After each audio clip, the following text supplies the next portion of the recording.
In the last year, interest rates have been climbing steadily, and that's including for businesses. Companies who regularly got low interest rates on loans for their businesses are now being asked to pay 2 to 3 times the amount on the same debt from just a couple years ago. So, what options does a company have when they want to keep their operations running as smoothly as possible, but need to spend more to pay an inflated interest rate? One option that exists out there: supply chain financing. I'm Scott Leahy, and this is Esker On Air. Today, I'd like to welcome back Dan Reeve, our Director of Sales here at Esker North America. And while we've had someone from LSQ on the podcast before, we do have a new guest here today in Brian Rieber, the Vice President of Working Capital Solutions from LSQ. And he's here to help explain how supply chain finance can help in today's world. Dan and Brian, welcome to the podcast. Excellent, Scott. Dan, appreciate the time and the invitation. No, thanks for coming along. This will be hopefully an interesting conversation, very relevant given what's going on in the market right now, especially relevant in the last 6 months as the Federal Reserve has increased interest rates and borrowing costs have gone up for many. So really timely. It is a good time to be in the money business. I'll give you that. Well, like I mentioned, we've had a conversation with LSQ before, but it's our first episode with you, Brian. Maybe share a little bit about yourself and what you do with LSQ. Sure. So, our companies have partnered for a while. So, one, definitely grateful for the opportunity to celebrate about a bit of what we're working on together. So I recently joined LSQ after 20 years in finance and AP automation space. Started my career at IBM in accounts payable. Subsequent to that, I spent nearly 10 years at American Express doing global payment strategies for their top 150 customers. And over the last decade, I've worked in fintechs, solving the working capital challenges and leveraging AP automation. So at LSQ, my mandate is focused on helping clients improve liquidity and working capital management across AP and AR. And maybe for those folks who didn't listen to last year's episode, I know speaking for myself, I can always use a reminder here, but how would you describe what supply chain financing is? So supply chain financing, or SCF, simply put, leverages a third party's cash to meet the competing demands of suppliers that want to get paid sooner and buyers who want to delay their payments to help manage working capital. So SCF has both a technology and a cash component, and thus our partnership with Esker is, highly differentiated in the marketplace today to deliver this. Right? And we can leverage that suite, your Esker's AP automation suite, to really enable buyers to process and approve invoices faster. And approved invoices are the cornerstone of supply chain financing, as it allows LSQ to have confidence paying the supplier early with our cash, because we know the buyers acknowledge the work was done and the supplier will get paid eventually. Right?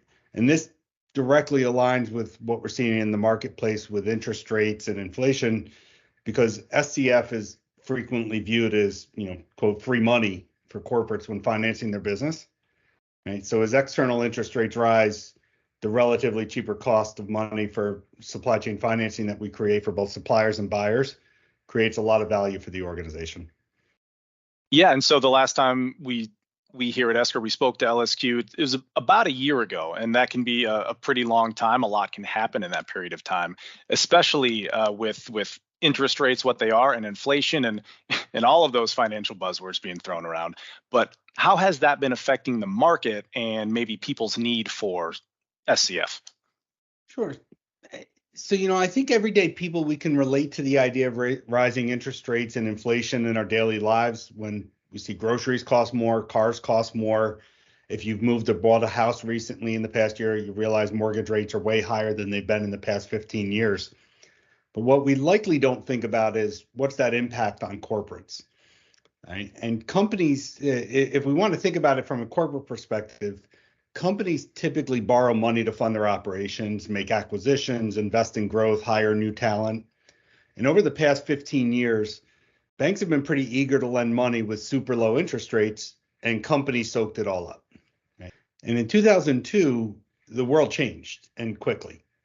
So interest rates jumped up, more than 4% last year alone.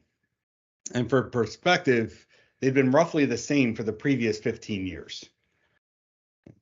And so what does this mean in real life, right? So in January 2022, corporate interest rates, let's say, were around 1 or 2% a year, and a company that had 100 million in debt might pay at a 2% interest rate, they spent 2 million a year in interest expense. Well, when interest rates went up, to be over 6% by January of 2023, the company now has to come up with 6 million a year to pay that interest expense to service the same debt they were paying 2 million a year for in 22. And it shocked a lot of treasurers and CFOs, and frankly, many were not prepared for it. SCF can help relieve this pain for both buyers and suppliers by bringing cash to the party, right? By paying suppliers early and letting buyers hang on to their cash longer. The result is they both have extra cash that they can use to either pay down their debt or to service that interest expense that they was not necessarily planned for and snuck up. There's a lot of other reasons that clients do this, and SCF makes sense for both parties, but specific to going on in the trends, this is a major motivation for companies in the past 12 months. And with those trends in mind, there are a lot of different kinds of companies out there, obviously, some big, some small, companies with a ton of invoices, some that barely order every month. Knowing all of that, would you say that there is an ideal customer out there for supply chain finance? So I think pretty much every company out there can benefit from supply chain financing, right? And it's really a solution that benefits both buyers and suppliers. From a buyer perspective, LSQ focuses on corporates between 100 million and 5 billion plus in annual revenue. Right? And we typically see industries that either manufacture, improve, or sell goods as opposed to services as the best fit. And that's simply because they just have more working capital tied up in their business. For suppliers, one of the unique attributes of LSQ's SCF solution is that it can work for suppliers of all size and invoice frequency. So, whether they're invoicing a couple times a month or a few hundred times a month, we have the capability of servicing them as a supplier on the platform. And this is fundamentally different than a lot of other SCF programs, particularly bank programs, which might be limited to the top 5 or 10 suppliers of a buyer. So ideal customers are anybody who's looking to drive working capital efficiencies, and they have a lot of reasons why they might want to do that. And most companies who are fit in that bill are typically those that deal with goods as opposed to, let's say, a professional services firm. And would you say, how has today's economy altered supplier relations? And how exactly could supply chain finance help with that? Well, the impact on procurement and supply chain organizations has been pretty significant, right? And it's caused them to focus a lot on balancing the organization's cash needs as well as the financial health of their supply chain. There's definitely an opportunity going on in the marketplace right now in the industry where companies are engaging with their suppliers and trying to collaborate more with them to help solve the financial problems and make sure that they can grow and continue to support their business as well over time. Maybe a good example of how we've seen this relationship between buyers and suppliers and managing the financial relationships play out in real life, where it didn't necessarily have a happy ending, was at Sears, right? And so we think back with Sears, the cost of borrowing was rising dramatically, right? And this was predominantly driven by their sales challenges, not macroeconomic factors at the time. But the result was the same as what we're seeing today, right? Some suppliers demanded shorter payment terms from Sears at the exact time Sears couldn't afford to pay them faster because it consumed working capital, and Sears conversely wanted to ask for longer payment terms. Well, they didn't have a supply chain financing solution in place. Sears couldn't afford to pay suppliers early, so suppliers protected themselves by reducing the inventory they would sell to Sears, right? So they didn't get stuck with a bill if Sears didn't pay them. Well, that in turn reduced the stock we saw on their store shelves when we walked into stores. So we all know if we walk in the store and for something we need and they don't have it, we just go somewhere else to buy it. And the result in this pretty dramatic case was a rapidly declining situation where Sears didn't have inventory to sell, which further reduced sales, which put more pressure on suppliers to provide less inventory until the inevitable bankruptcy happened. SCF would not have solved all of Sears' issues, But if they had a program in place, it definitely would have allowed suppliers to get paid sooner, which in turn would allow them to sell more to Sears, which puts more inventory on the shelves, which solves that revenue problem when we walk in the store and we actually have product to buy. So, this translates in terms of the financing needs of both buyers and suppliers and really drives that collaboration that, our clients seek to make sure they have a healthy supply chain as well as managing their own financial situation as well. Well, Dan, I'm kind of curious. Let's direct a question at you here. What are you hearing out there about supply chain resilience? Yeah, that's a good one. During the middle of the pandemic, procurement leaders and CFOs, CIOs I speak to were telling me, hey, we need to go out there and have the option to use more suppliers. Because what if part A is coming from China or consignment B is coming from China, for example, and we cannot get our hands on it readily. So we need more options. And for many organizations, that's not necessarily an easy thing to onboard a new supplier. There's a whole basket of measures that need to be performed in supplier due diligence. So on one hand, we're finding a lot of organizations say we need to have more suppliers, we need to protect our supply chain, do the right due diligence, make sure we're not dealing with bad actors or folks, for example, who are engaged with countries that are now banned by the US government, for example. So we need a mechanism to easily bring on suppliers, make sure we've got audit trails, make sure that they're trained and insured, etc. So that's one thing. And many have turned to Esker for supply chain onboarding capabilities, supply information management there. But also, there is this trend towards supplier due diligence, supply chain diversity, supply chain resilience. Let's make sure we've got good suppliers. Let's make sure we understand if they're a risk to our organization, and let's make sure that they have the capital they need. So as we want to grow, let's make sure there's nothing in the way that stops them from buying from us. Yeah, Dan, you're bringing up excellent points that we frequently hear in the marketplace too. Is there was a history in procurement and supply chain to seek out the lowest possible price, for a long time, and that may have been overseas. We find a lot of times now we're having this opportunity with clients showing up and saying, we have some local suppliers. We'd love to work with them, but they've got to rebuild that business, right? They've got to invest in their business, and therefore they want to get paid sooner. We want to help them out, or they want to diversify their supply chain, right? So they might want to seek out DEI initiatives in the company. That's 100% where LSQ and our partnership with Esker can bring value, is that it allows us to get that cash into suppliers' hands that allows them to grow their own business to better meet the needs of their customers and our mutual customers. And that financial stability is what drives a resilient supply chain and allows them to have redundancy where they need it, to have proximity to suppliers where they need it, and to have the stability that they need to ensure they protect their own revenue stream for a long time to come. So all of this builds an ecosystem together that, automation and liquidity management, working capital management with LSQ brings value for our mutual clients. And I think a common issue that we've heard a little bit from people, and I would imagine that you have too, is some people will say they cannot take advantage of supply chain finance right now because their bank won't allow them to work with another entity. Is that something that you ran into before? And if so, how do you normally respond to that? So what you're typically hearing with this is an objection related to bank covenants. And the client who's objecting, the prospect who's objecting to this has some assumptions that they're afraid of without knowing how LSQ operates. Importantly, 100% of our clients have existing bank relationships and the covenants that go along with those bank relationships.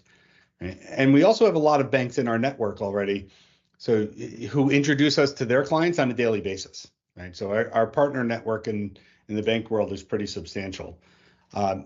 This benefits them because if their clients are managing working capital effectively, the bank's more likely to get repaid on their outstanding loans. Right? So it really is in their best interest. So my first response to someone who objects because of the bank is to really disarm them that we don't even know if supply chain financing is a viable solution for them, and if they won't benefit from it, it doesn't really matter whether they're allowed to or not. So once we understand that there's a need, that there's a value that can come back to the companies, we'll work with them to help them understand that our network of funders is pretty broad. Their bank may already participate, and if not, we're happy to work with their bank to provide the capital for them, and they can keep their preferred relationships, right? And ultimately, I'd reiterate that all of our clients, banks, benefit from our SCF program.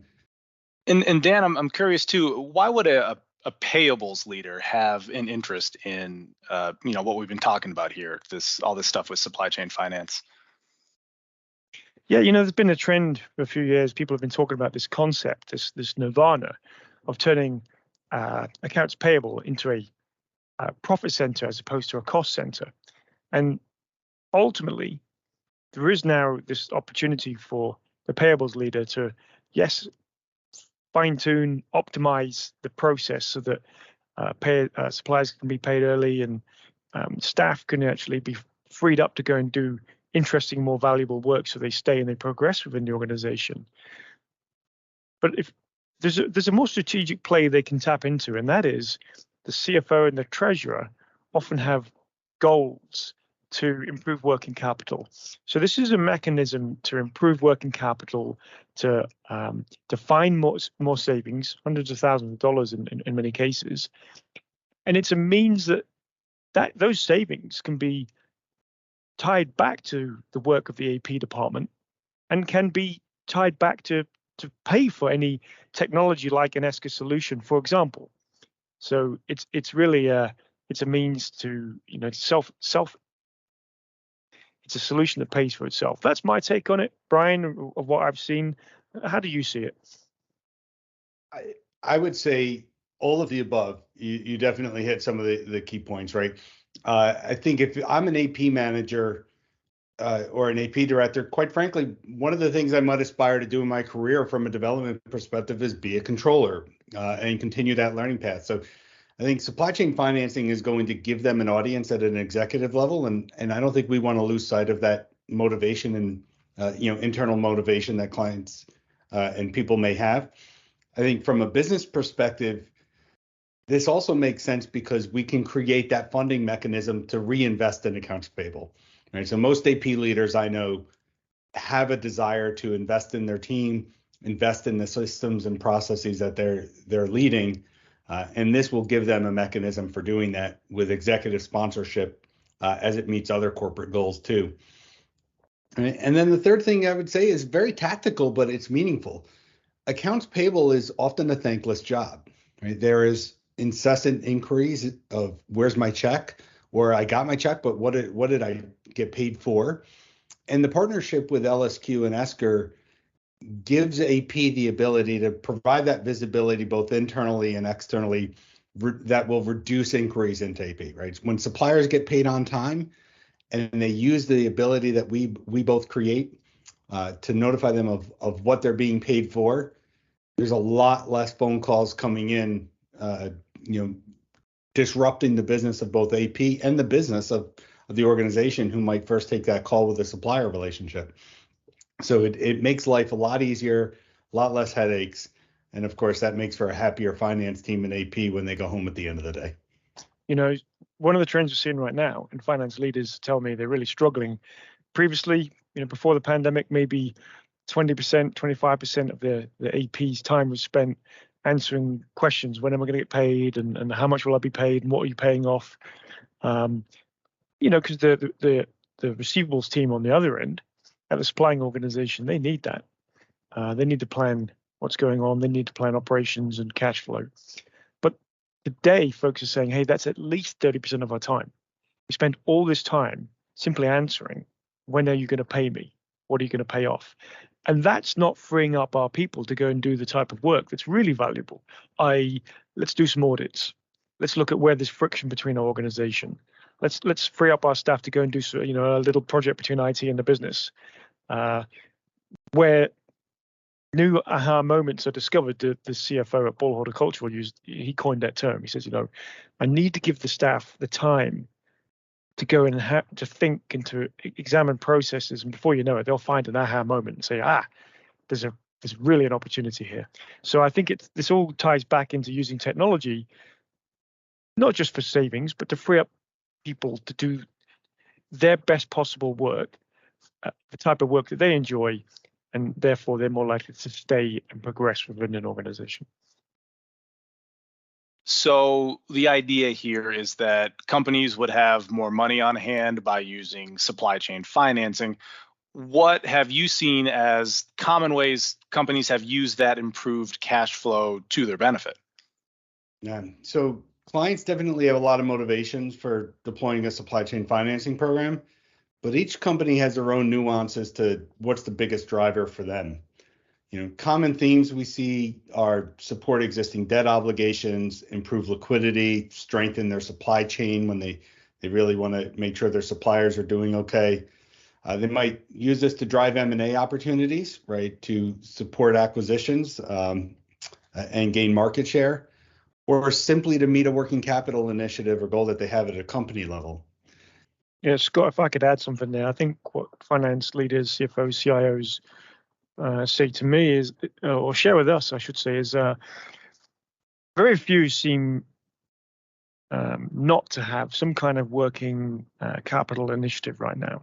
It seems many are revisiting their processes because they've said, look, we're not quite sure what's happening here.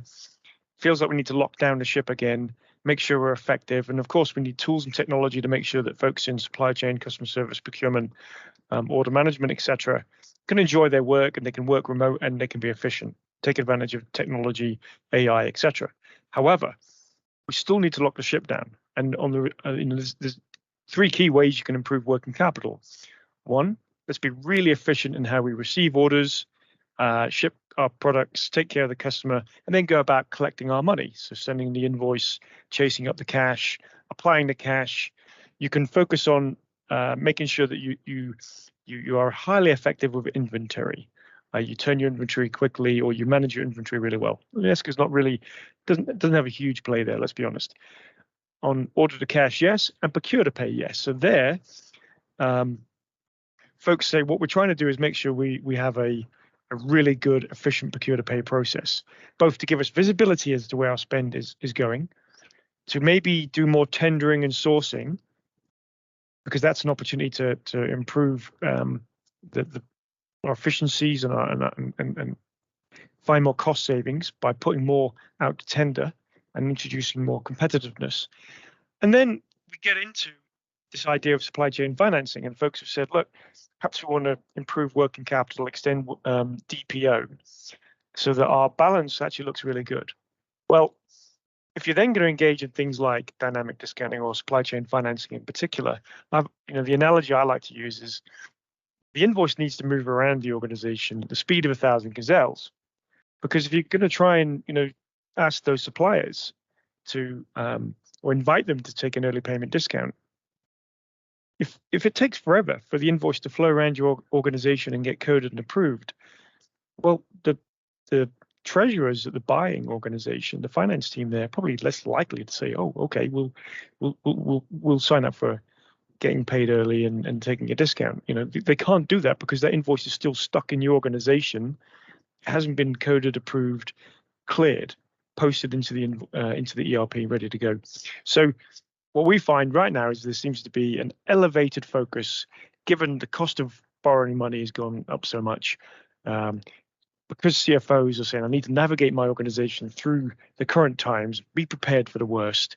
Just focus on improving working capital, both on order to cash and procure to pay. And that's exactly why folks are sort of turning to us now saying, well, what can you do to help us with the pay piece? Well, now, Esker, obviously an automation company. We've partnered here with LSQ last few years, a supply chain finance company.